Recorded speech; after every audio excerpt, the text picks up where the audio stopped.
Bien, buenas tardes, estimados alumnos. Damos inicio a la clase número 33, siempre continuando con este tema de los testigos. Y en esta oportunidad, pues después de haber analizado ya algunos elementos importantes de la prueba testimonial de referencia, del interrogatorio de los menores de edad, ya habíamos hablado también sobre aquellos que tienen facultad de abstenerse de declarar, los que tienen el deber de abstención de declarar, aquellos que no tienen obligación de comparecer a un llamamiento judicial, pero sí a rendir un testimonio, también sobre las consecuencias jurídicas que puede tener una persona que sea llamada como testigo y no comparezca al llamamiento, o si llega pues que diga mentiras o que calle en todo o en parte el delito que comete. Ya habíamos hablado de los efectos sobre la vista pública también que puede tener la falta de un testigo, que puede ser motivo para que ésta sea suspendida, ¿no? Y ya habíamos hecho un parámetro, un análisis sobre todo eso, sobre los elementos que nos dice Cafareta Nores que deben de concurrir en la prueba testimonial, que los explicamos en la primera clase, la diferencia entre un testigo ordinario y testigos extraordinarios, la valoración que debe haber sobre un testigo. De todo eso, del dicho de un testigo, de todo eso hemos hablado, y ahora corresponde hablar sobre la producción de la prueba testimonial ya en el juicio, que es un tema bastante interesante, también como los anteriores, en el sentido de que vamos a aprender cómo es que se produce la prueba en el juicio. Vamos a hablar de los interrogatorios que se dan, cómo hay que hacer un interrogatorio, vamos a hablar de las objeciones, de la función de las partes procesales, del juez, etcétera. Entonces esto pues también la ley lo regula, y qué mejor manera pues que explicarlo para fines posteriores ya prácticos cuando estemos litigando. Espero que en Derecho Procesal Penal 2 podamos dedicarnos a hacer vistas públicas, y nos damos gusto pues aprendiendo y practicando sobre las técnicas de litigación oral.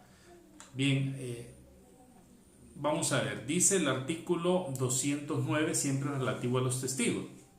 Antes de comenzar la declaración, los testigos, dice, serán instruidos acerca de las penas de falso testimonio, para cuyo efecto les leerán los artículos pertinentes del Código Penal y prestarán juramento o promesa de decir verdad bajo pena de nulidad.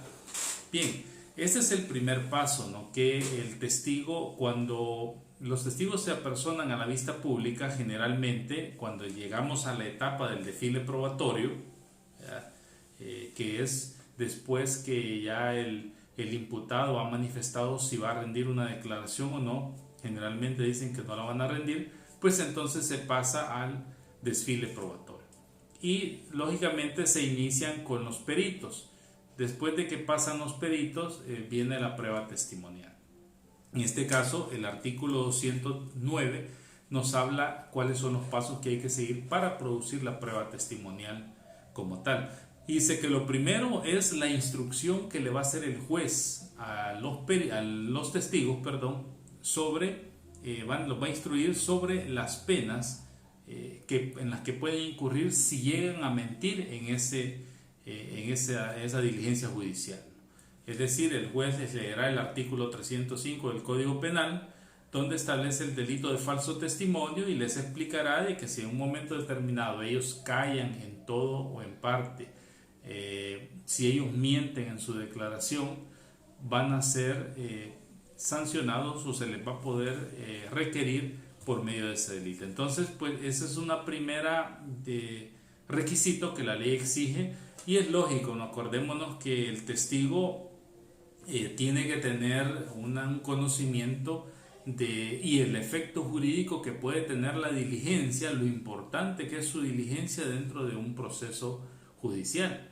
Es decir, no es llegar a hablar solo por hablar, sino que llegar a explicar lo que el interrogador le está preguntando y decir verdad sobre eso. Entonces, dice, antes de comenzar la declaración, los testigos serán instruidos acerca de las penas de falso testimonio, para cuyos efectos les leerán los artículos pertinentes del Código Penal. Eso porque ellos no están obligados, o sea, no son abogados, no conocen de eso, aunque el artículo 8 del Código Civil dice que nadie puede alegar ignorancia de la ley, eso pues es una falacia, eso no es así en términos reales, pero la ley lo tuvo que poner de esa manera pues para que no hubiese, diríamos, una excusa de decir, mire, yo no sabía, yo no conocía la ley, como no sabía que existía una ley como tal o que había un delito como tal. Entonces, aunque no obstante el Código Penal, si ustedes recuerdan, en años anteriores les enseñaron que existe el error vencible y el error invencible, pero eso debe de concurrir sobre ciertas circunstancias que pueden darse en un caso determinado, ¿no? Que en poco tendrá que ver, digamos, con esto de alegar ignorancia de la ley. Entonces dice, y prestarán juramento o promesa de decir verdad bajo pena de nulidad. Vea qué importante es la promesa o el juramento que el testigo va a dar. La ley contempla estos dos elementos, promesa o juramento, porque alguien puede estar, digamos, bajo sus creencias religiosas o su cultura o su forma en que fue educado y que no se puede jurar, pero sí puede prometer. Y hay otros que no puede haber ningún problema con eso y pueden jurar decir la verdad. Entonces, por eso la ley contempla esas dos condiciones, o presenta esas dos condiciones, mejor dicho, o juran o prometen decir verdad bajo pena de nulidad. El efecto que puede traer no juramentar, no instruir a los testigos sobre las penas de falso testimonio es la nulidad de esa declaración. Entonces, ahora que las vistas públicas se graban, pues eso debe de registrarse de esa manera. No bastaría con que esté plasmado en el acta, porque si en los audios no existe o en el video no existe y si aparece en el acta, pues entonces ¿qué más prueba de la del audio del video donde no se hizo esa salvedad? En el sentido, no se hizo esa juramentación ni la explicación de lo demás. El juez, digamos, llame a los testigos, pregunta quién es, el señor fulano de tal, levanta la mano, bueno, pase, siéntese y procede a interrogarse. Entonces eso sería una nulidad absoluta del acto como tal. Entonces esa prueba no podría ser valorada. ¿Por qué? Porque en realidad no instruyó, no puso en conocimiento del testigo sobre las consecuencias jurídicas que podía tener si él no colaboraba con la diligencia. Y además no lo juramentó. Bien dice, esta medida, bueno, a continuación el juez requerirá al testigo su nombre, apellido, edad, estado familiar, profesión, domicilio y documento de identidad que indique la ley. En caso de no tenerlo, su juramento comprenderá los datos de identificación. ¿Sí? Dice, ahora, ¿por qué se hace esta identificación? Bueno, porque al juzgador le interesa estar completamente seguro de que la persona que está figurando como testigo es la misma persona de la que han venido proponiendo las partes procesales. ¿Sí? Eso le interesa también al jugador, por un lado, y por otro, pues que sus datos de identificación sean relacionados, sean correctos con los que ha ofrecido la parte procesal correspondiente. Aparte de eso, también para verificar si el testigo no cae o no se ubica en una de las categorías de aquellos que tienen facultad de abstenerse de declarar. Porque si recordamos, cuando aparece uno de esos testigos de allá por el 202, 203 que tiene facultad de abstenerse de declarar, el juez está en la obligación de explicarle eso también y decirle, mire señor o señora, usted en este momento, no obstante, es llamado como testigo, pero la ley le faculta que si usted quiere, en este momento se abstiene de declarar y aquí no va a pasar nada. Inmediatamente usted dice, mire, yo no quiero declarar en este momento, ahorita, y le entregamos su DUI y se retira. No hay ningún problema sobre eso. Entonces, por todas estas circunstancias es necesario identificar al testigo para poder establecer que estamos hablando de la misma persona y sobre estas mismas consecuencias jurídicas. Y su documento de identidad, que en este caso sería su DUI, podría ser su pasaporte o su tarjeta de residente en el caso de los extranjeros. Dice, las partes interrogarán separadamente a los testigos propuestos. El juez moderará el examen del testigo y resolverá sobre las objeciones que las partes formulen. Bien, ¿por qué la ley establece que se van a interrogar separadamente? Bueno, es más que lógico, no podemos tener en espera, digamos, en sala de espera, frente al testigo que están interrogando a los demás, porque escucharía sus respuestas, escucharía muchos datos, pues que a lo mejor si él no los conocía o si él los conocía de menor medida, y este testigo que están interrogando, si los conoce de manera amplia, pues entonces le daría información que al otro no le consta y no lo ha visto. Entonces, por un lado, y el otro, pues para, desde luego, guardar, digamos, esa veracidad sobre cada testimonio, ¿no? Y para evitar, pues, de que la contraparte también se vea en una desmejora respecto a las preguntas que va a hacer. ¿Sí? Respecto a las preguntas que se va a hacer. Acordémonos que esto en la práctica uno lo va aprendiendo, de que no todos los testigos, pues lógicamente son, digamos, son prácticos al momento de responder, o son claros, o son espontáneos, sino que pueden darse una diversidad de situaciones, desde que uno puede encontrar un testigo un poco tardo, confuso para hablar, como puede encontrar a alguien muy astuto, muy mendaz, muy tratando de engañar al interrogador o al juez, o alguien muy hostil también que puede presentarse, que puede estar queriendo dilatar una diligencia judicial, de todo tipo. Entonces esas características del testigo pues no pudieran estar lógicamente, y en la información aún más, al oído y a la vista de los otros que estuvieran esperando cerca, ¿no? o presencialmente. Por eso dice: las partes interrogarán separadamente a los testigos propuestos. ¿Sí? El juez moderará el examen del testigo y resolverá sobre las objeciones que las partes formulen. Ya vamos a hablar sobre las objeciones que pueden presentarse en la vista pública como tal. Entonces, dos funciones del juez: moderar el examen del testigo. Eso significa pues estar pendiente a que el testigo en un momento determinado no vaya también a querer con sus declaraciones, o que se esté tratando de cometer un delito dentro de la audiencia, que pueda estar generando desorden, o que en un momento determinado, después de varias objeciones, el testigo siga dilatando una respuesta. Entonces, ahí se está moderando, va a moderar el interrogatorio del testigo. Por otra parte, también el juez lo va a moderar respecto a las partes procesales, porque acordémonos que lo vamos a aprender, cada interrogatorio en los testigos tiene una finalidad. Es decir, no voy a estar en todos los interrogatorios preguntando lo mismo, o siendo repetitivo, o preguntando otras cosas. O sea, cada interrogatorio tiene su finalidad, y el juez aquí es donde cumple esa función de moderar el interrogatorio del testigo también. Hay formas, digamos, básicas o elementos básicos que los interrogadores, sea cual sea el fiscal o el defensor, deben de cumplir también frente a los testigos.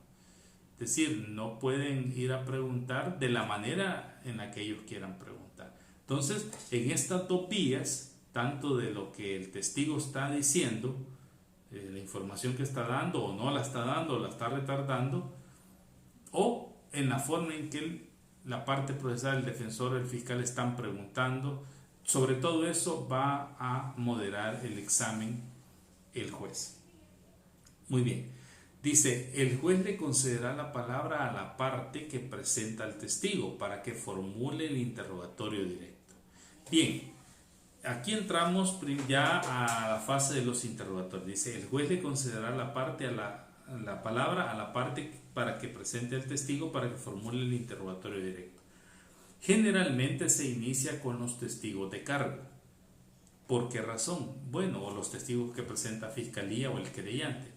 La razón es, pues, lógico que es necesario conocer primero un señalamiento, una acusación, para luego ver si se puede contrarrestar, o ver qué dice la contraparte sobre eso, o ver qué tan robusto es la acusación, qué tan contundente qué fuerza tiene, perdón, sobre eso. Entonces, se inicia, se le da la palabra a la parte que presenta el testigo, en este caso a fiscalía. Fiscalía viene, se llaman a los testigos, lo juramentan, le explican el delito de falso testimonio, lo identifica y luego el juez le da la oportunidad al fiscal para que proceda a interrogarlo. Entonces, a este interrogatorio se le denomina el primer interrogatorio que hace la parte que lo propuso. Yo como fiscal propuse un testigo, ¿sí? Yo lo ofrecí. Entonces, ese interrogatorio, el primero que yo voy a hacer, se llama interrogatorio directo. Es interrogatorio directo. Este interrogatorio directo reviste algunas características o tiene algunas formas de cómo se ejecuta.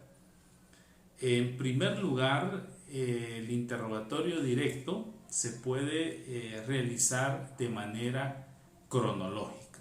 De manera cronológica, que es la forma, diríamos, más común que las partes procesales ocupan, de manera cronológica. Es decir, vamos de lo general a lo particular. Empezamos de lo general de los hechos y llegamos a lo particular, ¿sí? Entonces, esa es la primera forma. ¿Cómo se hace de lo general a lo particular? Bueno, hay, digamos, tres cosas dentro del interrogatorio directo, de lo general a lo particular, ¿sí? Puede hacerse de manera cronológica, así. Hay tres elementos, digamos, que siempre debemos de tener en cuenta a que no se nos puedan escapar cuando estamos realizando un interrogatorio directo. Aparte de los demás, ¿no? que son importantes también, de toda la información que nos va a dar. Pero estos tres sí son bien importantes. El primero es que en un interrogatorio directo, de manera cronológica, lo primero es acreditar al testigo. Ese es el primer elemento. Usted tiene que acreditar a su testigo. ¿Cómo lo acredito? Bueno, primeramente, la parte que lo propuso el fiscal, digo que la parte que lo propuso porque cuando pasen los testigos de la defensa, ¿sí? Como ellos lo propusieron, ellos también harán un interrogatorio directo a sus testigos. Entonces, pero pensemos en el caso de la fiscalía. Lo vamos a interrogar. Primero se saluda al testigo. Lógicamente lo conozco, es mi testigo, pues le puedo llamar con su nombre. Buenos días, don Raúl. Y una de las primeras preguntas es de identificación. Podría ser: don Raúl, ¿me puede decir qué edad tiene? ¿Dónde reside usted? Tal lugar. Y la pregunta para identificar a qué se dedica, para terminar de identificarlo, es: don Raúl, ¿sabe por qué está este día en esta vista pública? Lógicamente el testigo le va a decir: sí, sé que estoy aquí porque me han llamado como testigo para testiguar respecto al caso tal. Eso pues el testigo lo sabe porque usted lo ha preparado también. Entonces usted ahí ha acreditado a su testigo, ¿sí? Yo he sido llamado como testigo para testiguar en el caso del homicidio del señor fulano de tal. Muy bien. Entonces usted acredita al testigo. Después de esas preguntas, lógicamente usted va a empezar a indagar sobre cuándo sucedió el hecho, cómo sucedió el hecho, en qué lugar se dio, qué horas eran, todo eso. Pero dentro de todo eso, esas preguntas que le va a hacer, que son distintas según la naturaleza de cada caso, o sea, ahí también el interrogador debe formularlas. Hay que asegurarnos en que el testigo nos logre individualizar e identificar al imputado. Eso es importante. Aparte de lo demás, pero eso es trascendental. En las preguntas que yo voy a hacer, el testigo me tiene que identificar al imputado y lo tiene que individualizar. ¿Qué es eso? Es decir, por ejemplo, llegamos a una pregunta donde yo le digo: testigo, por ejemplo, usted dice de que el hecho sucedió en la cancha de la colonia, vamos a mencionar la colonia Río Zarco, y que usted estaba a 1 metro de distancia del agresor. Dígame, testigo, qué características físicas tenía el agresor o el imputado. Bueno, mire, son estas y estas y estas características físicas. Testigo, dígame cómo andaba vestido ese día el agresor o el imputado o la persona que cometió el delito. Andaba vestido de esta y esta y esta manera. ¿Conoce usted al agresor? ¿Conoce el nombre del agresor, señor testigo? Sí, lo conozco. ¿Cuál es? Se llama fulano de tal. ¿Sabe dónde vive? Sí, se vive en este y este tal lugar. Entonces, y ese día usted asegura de que esta persona fue la que cometió. Sí, aseguro que ella fue. ¿Por qué asegura? Porque yo estaba a 1 metro de distancia y yo todavía dije de que no le hiciera nada, etcétera, cualquier situación que pueda pasar ahí. Entonces, ahí se cumple el segundo elemento importante de un interrogatorio directo cuando se hace de manera cronológica. Un interrogatorio directo de manera cronológica. ¿Sí? O sea, decimos que es de manera cronológica porque vamos de lo general a lo particular. Y entonces, para llegar a esta individualización, lógicamente, antes de ello hubieron una serie de preguntas. Pues, por ejemplo, testigo, bueno, usted me dice de que vino aquí a una diligencia judicial. Testigo, usted tiene conocimiento de este hecho que estamos discutiendo. Sí, fíjese que sucedió en tal fecha. ¿Y usted conocía a la víctima? Sí, la conocía. ¿Quién era la víctima? Fulana de tal. ¿Por dónde vivía o a dónde vivía? ¿Qué tipo de relación tenía usted con ella? Etcétera. Y usted empieza a preguntar varias cosas que van llevando que van desarrollando la historia de los hechos según el dicho del testigo. Según el dicho del testigo. Entonces, antes de la identificación y de la individualización del testigo, hubieron una serie de preguntas. ¿Cuántas? Las que sean necesarias. Las que sean necesarias. Entonces, posterior a esto, usted continúa ahí con preguntando otras cosas de interés, ¿no? Del caso. Y luego viene el tercer elemento que no puede faltar en este tipo de interrogatorio. Es que usted debe de hacer un buen cierre de su interrogatorio. Hay que hacer un buen cierre del interrogatorio. Un interrogatorio directo no se puede dar el lujo de terminarlo y dejar, digamos, el conocimiento o la información a medias. Dejar al tribunal, a los miembros del tribunal, a los jueces, dejar con aquella sensación de decir, bueno, ¿y al final qué pasó? ¿Qué pasó con el imputado? O sea, ¿para dónde salió corriendo? ¿Quién llegó a auxiliar al occiso, a la señora, qué sé yo? ¿Qué pasó? ¿Llamaron a la policía? ¿No lo llamaron? ¿O llegó la policía? ¿En qué momento lo capturaron? No sabemos nada de eso. Eso es bien, bien importante poder hacerlo en un interrogatorio directo. Es decir, usted debe, como decimos, cerrar la historia completamente. Cerrar la historia. Yo les voy a recomendar un libro de un puertorriqueño, Héctor Quiñones Vargas. Se denomina Técnicas de Litigación Oral. Si puedo lo voy a descargar y se lo voy a enviar al Facebook.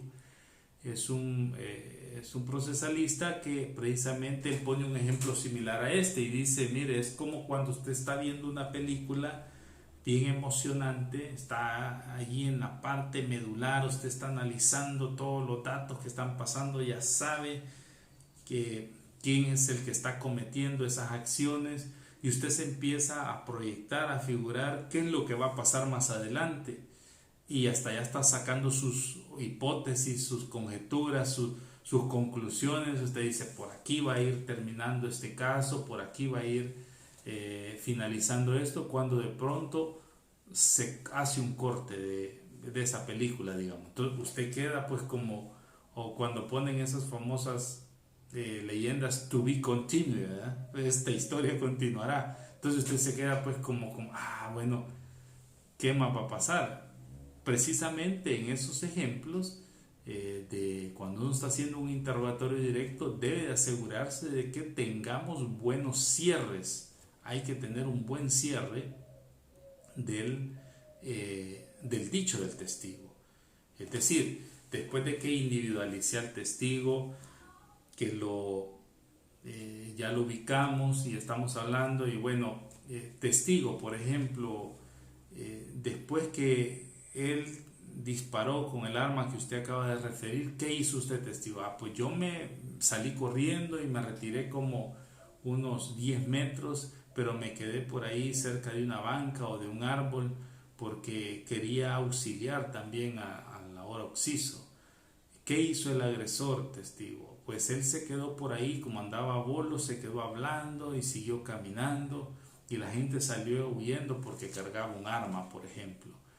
En ese momento, ¿qué hizo usted, testigo? Pues yo llamé a la policía, inmediatamente me dijeron que iban a venir, y llamé a otra persona y le dije que ubicaran al agresor, al imputado, que no lo perdieran de vista porque cuando viniera la policía lo iban a seguir. Después, ¿qué pasó, testigo? Bueno, yo fui a auxiliar al occiso, en eso llegaron más personas, luego me levanté, qué sé yo, fui a ubicar al imputado, en ese preciso momento llegó la policía, y así empieza a relatar. Le indiqué a la policía dónde estaba el agresor, la policía procedió a detenerlo, a ubicarlo, y precisamente tenía el arma todavía, lo capturaron, y bueno, lo subieron al carro patrulla y se lo llevaron.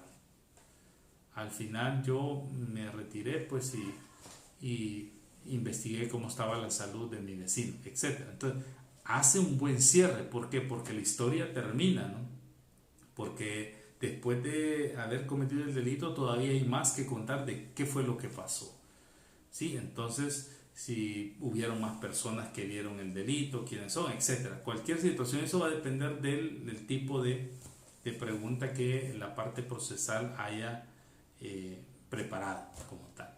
Entonces, ese es el tercer elemento. Repito, son 3 elementos: acreditar al testigo; segundo, que el testigo me logre individualizar e identificar al agresor o al imputado; y tercero, hacer un buen cierre. Esa es la forma cronológica, pero también tenemos una forma de realizar este interrogatorio directo que se conoce como resaltando hechos importantes. Y este consiste básicamente no en ir de lo general a lo particular, sino que una vez se identifica al testigo, se identifica, porque la identificación del testigo siempre es importante, y hacerle que él exprese por qué esté en esa diligencia judicial. Media vez se identifique eso, inmediatamente puede preguntársele de manera directa y, como decimos, ir al punto que nos ocupa en la audiencia, y alguien puede preguntarle de manera directa: señor testigo, ¿sabe usted quién cometió el homicidio del señor o de la señora fulana de tal? Sí, lo sé. ¿Quién fue? Dígame el nombre de la persona. Y se establece el nombre. O sea, es de manera concreta eso, aunque después pueda ir adornando o pueda ir buscando otras preguntas con que vayan robusteciendo su tesis, ¿no? Y se llama de resaltando hechos importantes, pues porque también puede darse de que quiera ubicar, digamos, el delito sea un poco complejo o hayan varias participaciones y quiera ir ubicando en varios momentos, podría ser. O sea, también a veces se ocupa esto cuando son testigos, dirías, tal vez no tan repetitivos, pero que sí van en la misma versión, estuvieron presentes en el lugar. Por ejemplo, esto que hablamos es un homicidio en una cancha de fútbol, por ejemplo. Si fueron varios testigos y vamos 3 testigos, pues a unos 2 puede hacérsele de manera cronológica, y el tercero puede ser resaltando hechos importantes, básicamente, ¿no? O un hecho que él considere más viable para ese testigo. Eso puede suceder también. Entonces, en uno o en otro siempre el interrogatorio es importante. porque lo que se denota es, o lo que se pretende es que el testigo dé toda la información que conoce sobre esos hechos. Ahora, una de las características importantes de este tipo de interrogatorios es que acá, llamémosle así, quien se luce es el testigo. Acá el que debe de tomar el mayor crédito de todo es el testigo, es decir, la información va a salir del testigo. En ese caso, pues, como es mi testigo, ¿sí? Es mi testigo, yo soy fiscal, es mi testigo, o estamos en los testigos de la defensa, es mi testigo, pues lógicamente yo lo voy a tratar mejor. No es que a los demás vaya a respetar, pero lo voy a tratar mejor. Voy a tener algunas técnicas en un momento determinado hasta para, no para darle la respuesta, pero para así controlar, digamos, el interrogatorio, para generar un cierto espacio, digamos, o tiempo, darle tiempo para que él pueda responderme. Y esto lo digo pues por las mismas circunstancias que pueden darse ya en el acto como tal, ¿no? No es lo mismo que uno esté preparando un testigo desde su oficina, desde sede fiscal, que uno lo instruye cómo le puede preguntar, qué es lo que le tiene que responder en base a lo que él sabe, por supuesto, no en base a lo que yo le diga, sino a lo que él sabe, porque el hecho de preparar un testigo, también quiero dejarlo claro, no es que yo le voy a decir a él qué me va a decir o qué me va a inventar, sino que él me va a decir lo que sabe, lo que vio sobre los hechos. ¿Sí? Entonces, acá pues hay que saber tratar al testigo en ese aspecto. Bien, nos vamos a quedar hasta acá. Hemos evacuado nada más una parte de esto de los interrogatorios y continuamos en la siguiente clase. Muchas gracias.